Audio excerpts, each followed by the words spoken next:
बिस्मिल्लाहिर्रहमानिर्रहीम। अस्सलाम वालेकुम डियर स्टूडेंट्स। आज का जो हमने लेक्चर पढ़ना है वो हमने पढ़ना है स्विच स्टेटमेंट्स के ऊपर। जो नेक्स्ट टॉपिक हमारा स्विच स्टेटमेंट्स के ऊपर है। इस लेक्चर को पढ़ने से पहले हम पहले वाले जितने भी लेक्चर पढ़ चुके हैं चैप्टर 11 का, उसका थोड़ा सा हम ओवरव्यू पढ़ लेंगे। ओवरव्यू ले लेते हैं। उसके अंदर स्टूडेंट आपको याद होगा कि हम चैप्टर नंबर 11 हमने स्टार्ट किया था। चैप्टर नंबर 11 में जो हमने टॉपिक स्टार्ट किया था वो हमने कंट्रोल स्ट्रक्चर का टॉपिक स्टार्ट किया था। कंट्रोल स्ट्रक्चर हमने ये पढ़ा था कि प्रोग्राम्स के अंदर जो एग्जीक्यूशंस का फ्लो होता है उसको हम कंट्रोल्स करते हैं, उसको हम कंट्रोल स्ट्रक्चर्स करते हैं। कंट्रोल स्ट्रक्चर के अंदर हमने टाइप्स पढ़ी थी, एक सीक्वेंस का देखा था हमने, इसके अलावा सिलेक्शन, उसके अलावा रेपिटेशन।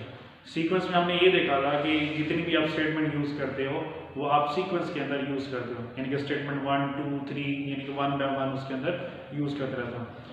सिलेक्शंस का चैप्टर हम पढ़ें, दूसरी जो हमने कंडीशन देखी थी, हमने टाइप्स देखी थी कंट्रोल स्ट्रक्चर की, वो सिलेक्शन की देखी थी। और पूरा जो चैप्टर हमने डिस्कस किया वो हमने सिलेक्शन के ऊपर ही हमने डिस्कस किया। तो सिलेक्शन में हम कंडीशन लगाते हैं, कंडीशन हम लगाते हैं कि कौन सी स्टेटमेंट हमने प्रिंट करनी है और कौन सी स्टेटमेंट को हमने वहाँ पे स्किप करना है। तो सिलेक्शन के हमने देखा था कि दो टाइप्स होती हैं, एक इफ एल्स और दूसरी स्विच। इफ एल्स को हमने राइट्स करने के 3 मेथड पढ़े हमने। एक हमने उसके अंदर इफ स्ट्रक्चर देखा है, दूसरा हमने इफ एल्स स्ट्रक्चर देखा है और तीसरा हमने इफ एल्स इफ का स्ट्रक्चर देखा है। इफ का देखा था कि हमारे पास एक सिंपल स्टेटमेंट होती है जिसमें हम वन वे डिसीजन करते हैं। ट्रू के लिए तो हम स्टेटमेंट बता देते हैं लेकिन हम फॉल्स के लिए स्टेटमेंट नहीं बताते हैं। और इफ एल्स जो होता है उसके अंदर ट्रू के लिए भी हम स्टेटमेंट बताते हैं और फॉल्स के लिए भी हम स्टेटमेंट बताते हैं। और प्रीवियस लेक्चर के अंदर हमने जो पढ़ा, प्रीवियस से जो हमने पहले लेक्चर पढ़ा उसके अंदर इफ एल्स इफ का पढ़ा था, उसके अंदर कि मल्टीपल कंडीशन यूज़ करते हैं और हर कंडीशन के साथ हम एक स्टेटमेंट यूज़ करते हैं कि जो सी कंडीशन जिस स्टेटमेंट्स को फॉलो करती है वही स्टेटमेंट आपके पास प्रिंट हो जाती है। और जो हमने प्रीवियस लेक्चर पढ़ा हमने नेस्टेड इफ के ऊपर पढ़ा कि नेस्टेड इफ में क्या होता है कि इफ के अंदर जब हम एक और इफ यूज़ करते हैं वो आपकी स्टेटमेंट के अंदर यूज़ नहीं होती बल्कि आपके पास एक अलग स्ट्रक्चर यूज़ होता है जो कि हम नेस्टेड इफ का यूज़ करते हैं कि एक स्टेटमेंट के अंदर हम दूसरी स्टेटमेंट हमने यूज़ की थी। आज का जो लेक्चर आपके पास सिलेक्शन के अंदर जो दूसरी टास्क पढ़ी थी हमने स्विच स्टेटमेंट, उसके ऊपर लेक्चर है कि हमने स्विच स्टेटमेंट पढ़ना है कि स्विच स्टेटमेंट आपकी किस तरह से काम करती है। हम इसका सिंटैक्स देखेंगे, सिंटैक्स के साथ हम उसकी एग्जांपल्स देखेंगे और हम इसको लेक्चर को हम कंप्लीट करेंगे। तो स्विच स्टेटमेंट आपकी वैसे ही काम करेगी जैसी आपकी इफ एल्स इफ काम करती थी कि उसके ऊपर मल्टीपल कंडीशन और मल्टीपल स्टेटमेंट। इधर भी हम कंडीशन यूज नहीं करेंगे बल्कि हम केसेस हम यूज करेंगे और हर केस के साथ हम एक स्टेटमेंट चलाएंगे। जो सा केस आपके पास ट्रू हो जाते हैं वो वाली स्टेटमेंट आपके पास प्रिंट होगी, अदरवाइज सेकंड केस उसके अंदर क्या होगा, प्रिंट होगा। अगर कोई केस उसको फॉलो नहीं करता स्टेटमेंट को तो हम एक डिफॉल्ट के अंदर भी स्टेटमेंट लगा देते हैं तो डिफॉल्ट वाली स्टेटमेंट वहाँ पे प्रिंट हो जाती है। तो सबसे पहले हम इसका सिंटैक्स देखते हैं, सिंटैक्स के साथ हम उसका प्रोग्राम भी बनाएंगे कि प्रोग्राम उसका किस तरह से वर्क करता है। तो सबसे पहले हम उसका सिंटैक्स देखने लगे। स्विच का जो सिंटैक्स स्टार्ट होता है आपका स्विच से स्टार्ट होता है। स्विच कीवर्ड होता है, कीवर्ड की हम डेफिनेशन पढ़ गए हैं किसी के अंदर ऑलरेडी। डेवलपर ने कुछ वर्ड्स डिफाइन किए होते हैं जिनके मीनिंग ऑलरेडी उसने डिफाइन किए होते हैं जो उसी पर्पस के लिए यूज होते हैं। स्विच के अंदर हम कोई वेरिएबल यूज करेंगे या फिर उसके अंदर एक्सप्रेशन, वेरिएबल जिसकी वैल्यू इनपुट्स करेंगे या फिर उसके अंदर एक्सप्रेशन यूज करेंगे। उसी के साथ हम एक्सप्रेशन भी यूज कर सकते हैं। अब स्विच के बाद हम टर्मिनेटर यूज नहीं करते कि हम ये पहले भी लेक्चर में बताया कि उस स्टेटमेंट के साथ हम टर्मिनेटर कभी भी यूज नहीं करेंगे जिसके साथ आगे बॉडी बना लेंगे। तो उसके आगे क्योंकि हमें बॉडी बनानी है तो इसके साथ हम टर्मिनेटर यूज नहीं करेंगे। तो कर्ली ब्रेसेस से हमने स्टार्ट किया तो इसके अंदर हमने केस यूज किया। सबसे पहले हम केस 1 बनाएंगे। इसके अंदर हमने पहले डिस्कस किया है कि जो स्विच स्टेटमेंट में हम यूज करेंगे कंडीशन यूज नहीं करेंगे बल्कि उसके अंदर हम केस यूज करेंगे। और सबसे पहला केस आ गया, इसके अंदर केस के आगे आपने टर्मिनेटर नहीं लगाना बल्कि आपने यूज करना है यहाँ पे कोलन यूज करना है, तो यहाँ पे कोलन यूज करेंगे। केस के बाद हम स्टेटमेंट लगाएंगे, स्टेटमेंट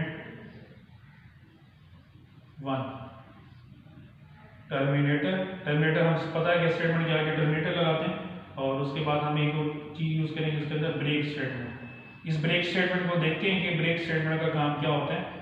तो हर केस के बाद स्टेटमेंट के बाद हम उसको यूज करेंगे ब्रेक स्टेटमेंट। अगर ये केस की वैल्यू मैच होती है तो आपके पास ये स्टेटमेंट प्रिंट होगी और आपके पास ब्रेक का ऑप्शन आता है। ब्रेक के बाद आगे वाला प्रोग्राम आपका एग्जीक्यूट नहीं होता उसके अंदर।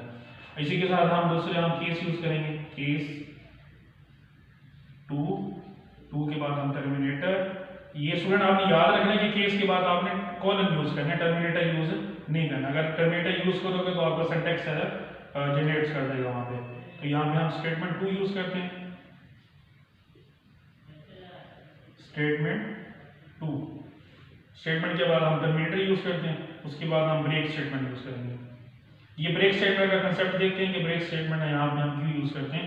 और आखिर में हम डिफॉल्ट स्टेटमेंट यूज करेंगे कि अगर कोई केस फॉलो नहीं होता तो डिफॉल्ट के अंदर जो स्टेटमेंट पड़ी होती है वो आपके पास प्रिंट हो जाती है।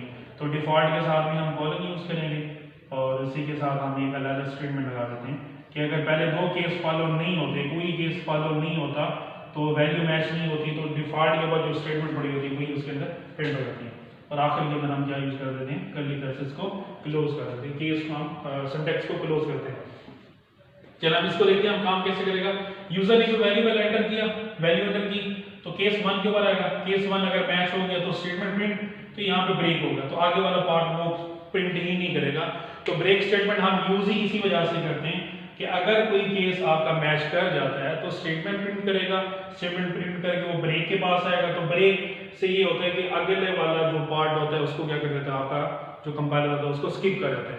अगर केस की फॉलो नहीं करता तो आपके पास जो कंट्रोल होता है वो अंदर बॉडी के अंदर एंटर ही नहीं होता, बल्कि वो बाहर की तरफ सेकंड केस के ऊपर आगे सेकंड केस को क्या करते हैं वहां पे चेक करते हैं। अगर ये केस फॉलो हो गया तो आपके पास ये स्टेटमेंट प्रिंट होगी, स्टेटमेंट प्रिंट होगी, आपके पास ये ब्रेक के पास जाएगा, ब्रेक के अंदर आपके पास अगले वाला पार्ट क्या कर देगा, वो स्किप कर देगा। अगर ये दोनों केस फॉलो नहीं होते तो आपके पास जो डिफॉल्ट स्टेटमेंट होती है वो इसके अंदर क्या हो जाती है, प्रिंट हो जाती है।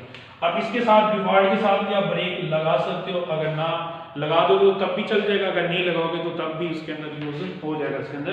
तो ब्रेक का हमने कंसेप्ट क्या देखा है कि अगर कोई केस की वैल्यू फॉलो हो जाती है, मैच हो जाती है, तो केस के अंदर जो स्टेटमेंट पड़ी होती है वो प्रिंट होती है, तो कंट्रोल आपका ब्रेक की तरफ मूव करते हैं।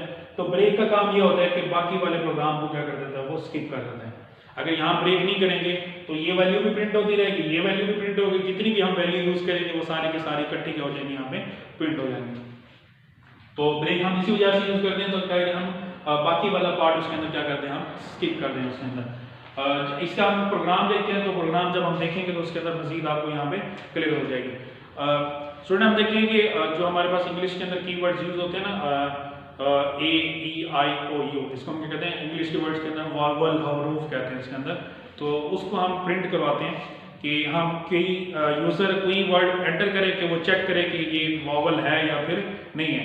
अगर वॉवल होगा तो प्रिंट कर देगा कि वॉवल है, अदरवाइज नहीं होगा तो वो प्रिंट कर देगा कि वॉवल आपके पास हर्फ नहीं है। तो जो डिफॉल्ट के अंदर हमने लगाई हुई है तो वही स्टेटमेंट आपके टेक्स्ट बेसिस पे क्या हो जाएगी, वहाँ पे प्रिंट हो जाएगी। तो हम स्टार्ट करते हैं प्रोग्राम बनाते हैं इसके अंदर। पहली दो लाइनें वही हैं उसके अंदर, प्रीवियस डायरेक्टरी ही। तो यहाँ पे हम मेन से स्टार्ट करते हैं, वाइड मेन,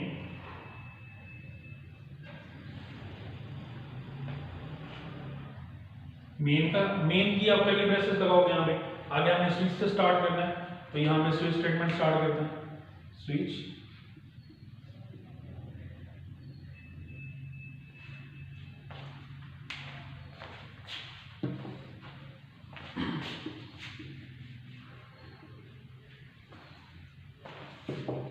सबसे पहले हम यहाँ एंटर करेंगे, वेरिएबल्स को डिक्लेयर करेंगे। यहाँ पे हमने कैरेक्टर लेना है, तो हम जो कैरेक्टर्स का वेरिएबल होता है हमारे पास क्या होते हैं, उसकी डाटा टाइप होती है 4 होती है। हम उसका नाम ले देते हैं कैरेक्टर, तो ये कैरेक्टर वेरिएबल इसके अंदर डिक्लेयर हो गया। अब इसके साथ हम पहले यूजर्स को मैसेज भेजेंगे। मैसेज क्या भेजेंगे, printf के जरिए, printf एंटर योर कैरेक्टर, कि अपना कैरेक्टर हो क्या करें यहाँ पे एंटर्स करें। तो यहाँ पे बॉडी क्लोज, यहाँ पे टर्मिनेटर। तो आगे हम स्कैनफ के जरिए कैरेक्टर्स को एंटर करवाएंगे। स्कैनफ का फॉर्मेट आपको पता है कि फंक्शन क्यों यूज करते हैं, जब हमने यूजर से कोई वैल्यू लेनी होती है। तो कैरेक्टर्स की हमने जो फॉर्मेट्स पढ़ा था, फॉर्मेट स्पेसिफाई करके क्या पढ़ा था हमने, %C, कि उसका फॉर्मेट क्या होता है, %C होते हैं। तो एम्परसैंड के साथ वेरिएबल्स का नाम लिख देंगे, कैरेक्टर वेरिएबल्स का नाम। ये आपके पास टर्मिनेटर आ गया, जिससे हम टर्मिनेटर से क्लोज करते हैं। तो यहाँ से हम स्विच स्टेटमेंट स्टार्ट करते हैं कि यहाँ से हमारा स्विच स्टेटमेंट किस तरह से स्टार्ट होता है। तो यहाँ से हमारा सिंटैक्स का काम स्टार्ट हो जाता है। स्विच के अंदर हम वेरिएबल यूज करते हैं, हमने यहाँ पे पढ़ा है या तो हम उसके अंदर एक्सप्रेशन यूज करते हैं। तो यहाँ पे हमने वेरिएबल कौन सा यूज किया हुआ है, कैरेक्टर का, तो यहाँ हमने कैरेक्टर्स का वेरिएबल यहाँ पे राइट्स कर दिया। इधर हमने पढ़ा था कि जो स्विच स्टेटमेंट होती है उसके बाद हम टर्मिनेटर या कोलन वगैरह यूज नहीं करते, क्योंकि हमने उसके आगे क्या बनानी होती है, बॉडी बनानी होती है, तो उसका हम आगे बॉडी बना लेते हैं उसके अंदर। तो सबसे पहले हम केस यूज करते हैं कि वोवेल रूफ के लिए। वोवेल रूफ स्टूडेंट कौन से होते हैं, ए ई आई ओ यू। अब ये तो स्मॉल लेटर है ना, तो यूजर आपका कैपिटल लेटर भी एंटर कर सकते हैं। तो हमने पढ़ा था कि जो सी लैंग्वेज होती है वो केस सेंसिटिव होती है, अपर और लोअर केस के अंदर डिफरेंस करती है। तो हम इसके लिए दो केस यूज करेंगे कि अपर के लिए, लोअर के लिए भी हम केस यूज करेंगे और अपर के लिए भी हम इसके अंदर केस यूज करेंगे। एक हम केस बना लेंगे हम अपर के लिए ए ई आई और इसी तरह से ओ, और नेक्स्ट क्या होगा इसके अंदर यू। एक केस हम बनाएंगे लोअर के लिए और दूसरा केस किसके लिए बनाएंगे हम अपर के लिए। तो यहाँ से हम स्टार्ट करते हैं, पहला केस बनाते हैं इसके अंदर केस ए। हमने ये पढ़ा था कि जो कैरेक्टर होते हैं हम उसको क्लोज किससे करते हैं, हम सिंगल कोट से। और केस के अंदर हमने पढ़ा है जो केस हमारा क्लोज होता है वो टर्मिनेटर्स के कॉलम्स के ऊपर क्या होता है, टर्मिनेट होता है, केस ए। और इसी के साथ हमने लोअर के लिए केस बनाना है ए, और इसी के साथ हमने सॉरी यहाँ पे टर्मिनेट कॉलन आएगा, यहाँ हमने कॉलन कर दिया। और इसी के साथ हमने स्टेटमेंट चलानी है print F you enter, simple लिख दें इसके अंदर, वोवेल लिख देते हैं, प्रोग्राम हमारा लेंथी हो जाएगा। वोवेल लिख देते हैं यहाँ पे, ये वोवेल आ गया यहाँ पे। तो यहाँ पे हमने ब्रेक स्टेटमेंट यूज की थी। ब्रेक स्टेटमेंट का मैंने आपको फंक्शन बताया कि अगर कोई केस फॉलो कर जाता है तो वो स्टेटमेंट प्रिंट होती है। स्टेटमेंट प्रिंट होकर आपके पास जो नेक्स्ट प्रोग्राम होता है उसको क्या करते हैं, वहाँ पे स्किप कर देते हैं। तो ये आपके पास पहला केस आ गया आपके पास ए के लिए। हम दूसरा केस बना लेंगे यहाँ पे, दूसरा केस बनाते हैं हम ई के लिए। पहले हम कैपिटल को यूज करते हैं कॉलन, इसी तरह से केस ई लोअर केस टर्मिनेटर यहाँ और प्रिंट एफ यूज करते हैं इसके साथ। प्रिंट एफ के अंदर वही मैसेज, यूजर ने एंटर कौन सा किए, वोवेल। ये स्टेटमेंट है। स्टेटमेंट के बाद आपको पता है कि हम क्या लगाते हैं, ब्रेक स्टेटमेंट। ये ब्रेक स्टेटमेंट आ गई। थर्ड केस यूज करते हैं इसके अंदर आई का, case I capital single quotes के साथ terminate colon, case I colon ये टर्मिनेटर। इसी के साथ हम प्रिंट स्टेटमेंट चलाते हैं, प्रिंट एफ वोवेल।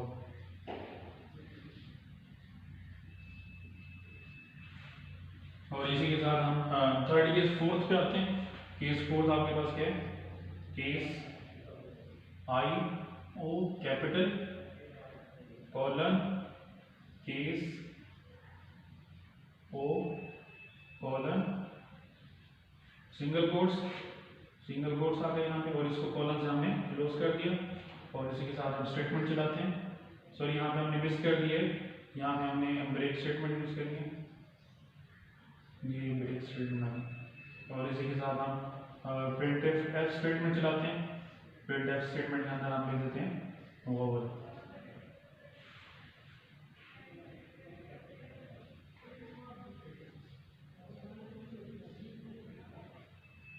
और ब्रेक स्टेटमेंट, यहाँ पे ब्रेक स्टेटमेंट आ जाएगा, ये आपके पास ब्रेक स्टेटमेंट आ गई। और आखिरी केस कौन सा बचा आपके पास, यू वाला। तो आखिरी केस बनाते हैं इसके अंदर यू के लिए केस, यू के लिए केस आ गया यहाँ पे, कॉलन आ गया यहाँ पे, और इसके साथ केस यू स्मॉल, और यहाँ पे प्रिंट स्टेटमेंट प्रिंट एफ